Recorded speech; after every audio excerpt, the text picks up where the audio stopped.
Guys, today we're going to use the foot as a way of diagnosing the liver.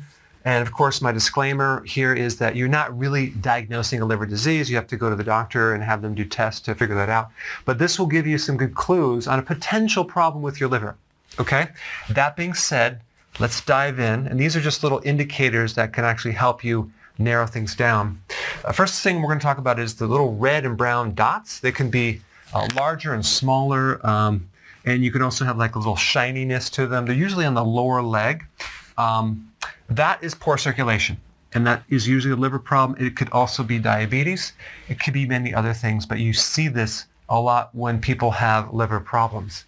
So the actual appearance of the lower leg and the foot gives a lot of great information about the overall health of the person, because the heart has to send blood all the way down to your feet and then back through the vascular system. And usually if there's a liver problem or a heart problem, whatever, there's going to be a vascular problem. And you're going to see it in this part of your body a lot because of the poor circulation that's occurring. So a lot of these problems happen at the greatest distance from the heart. And also even with diabetes, for example, you see neurological problems in your feet and your hands because of that fact, because it affects the distal fingers, which is the point furthest away from the heart. Okay, so you'll see red and brown little discoloration type specks on the lower leg, and then something called spider veins, or another name would be spider nevis, which usually see this in cirrhosis. And what's happening to the liver is you're building up a lot of estrogen, and too much estrogen can affect the vascular system. So you can see varicose veins and spider veins, and you can see them in the lower legs. Then we have cracked heels. Okay, this is usually a vitamin B3 deficiency or an omega-3 fatty acid deficiency. Why? Because one of the functions of the liver is to make bile and help you absorb these fatty acids, not just omega-3 fatty acids, but vitamin A, which could be involved in the skin, vitamin E, which could be involved in the skin. Those are fat-soluble vitamins. But vitamin B3 also affects the skin. Other B vitamins also can affect the skin as well, just how they relate to the cofactor to help the enzymes work, especially with proteins. So B3 deficiency can create a problem. Another name for that would be pellagra. People with pellagra, which is a B3 deficiency, have a lot of skin issues. All right, itching of the foot. Usually in the bottom of the foot, that is a backup of fluids into the liver. It's a congested liver. It could be bile backing up, and you're getting a buildup of histamines, a congested liver, so you can have itching in the foot. Also, you can have pain or inflammation in the bottom of the foot. A lot of times people associate that with something called plantar fasciitis, when it's really not plantar fasciitis. It's just a liver problem. And then you also have hot feet. Hot feet is another symptom of a bad liver. And then we have bad odor. So you have smelly feet.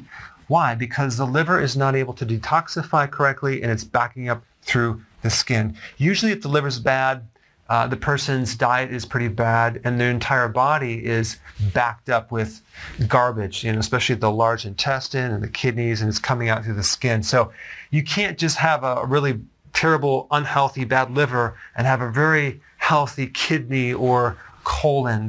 If one is bad, they're usually all pretty congested and unhealthy. Okay, pitting edema. That's where you press your finger into the lower leg and it leaves a dent and it just stays there. That's fluid backup. That's a common liver symptom. Then we have fungus, toenail fungus. People with liver problems have a higher level of fungus growing on their body because they usually have an imbalance in the microflora in the gut.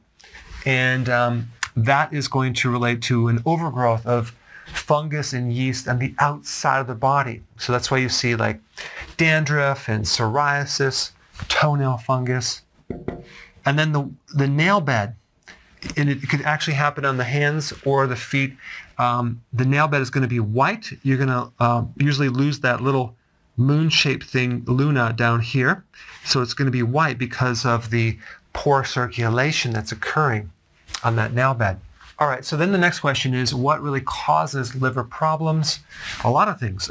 One big one is the side effect from medications.